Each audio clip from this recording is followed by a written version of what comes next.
Ciao a tutti, sono qua con un ospite d'onore che non è patata. Se state pensando che è patata, questa non è patata, potete vederlo perché c'ha una grande coda qui. Lui è il figlio di Patata, Micio Bianco, e oggi farà con noi questo bellissimo video. Allora, nel video di oggi vorrei leggervi una nuova poesia chiamata Le nuvole. Questa poesia è stata scritta da un cantautore italiano molto famoso, Fabrizio De André.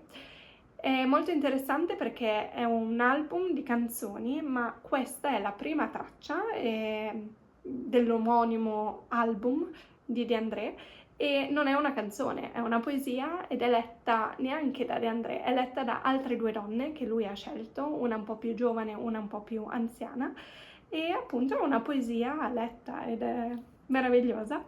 Questa poesia mi ricorda dei miei anni di gioventù perché la leggevo, la ascoltavo quando ero più giovane, quando ero al liceo, tantissime volte.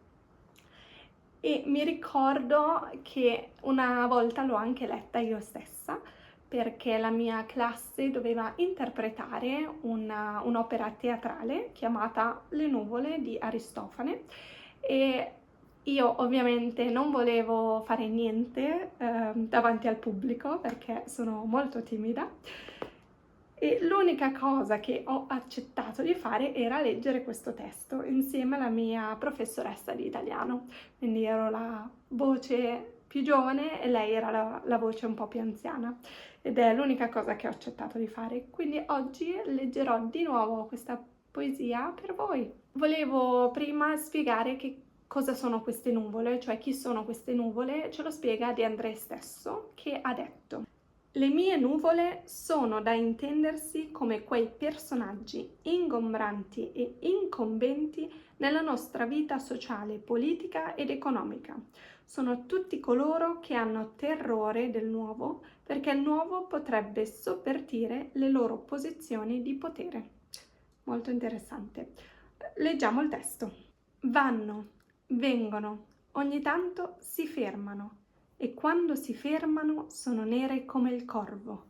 Sembra che ti guardano con malocchio.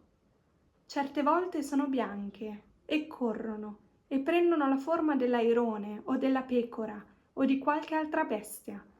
Ma questo lo vedono meglio i bambini che giocano a corrergli dietro per tanti metri.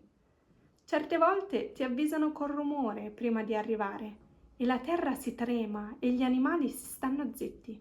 Certe volte ti avvisano con rumore. Vengono, vanno e ritornano, e magari si fermano tanti giorni che non vedi più il sole e le stelle e ti sembra di non conoscere più il posto dove stai.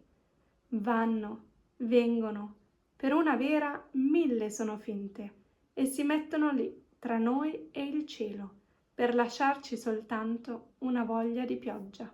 Bene, questa era la poesia letta da me, che come al solito non è la lettura migliore che possiate trovare, ma per questo vi lascerò il link alla versione originale della poesia che potete trovare sotto al video nella descrizione.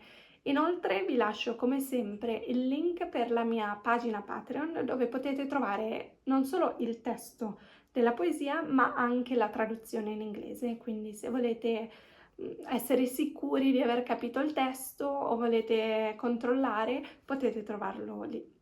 Bene, grazie per aver guardato questo video, spero che questa meravigliosa poesia vi sia piaciuta e alla prossima. Ciao!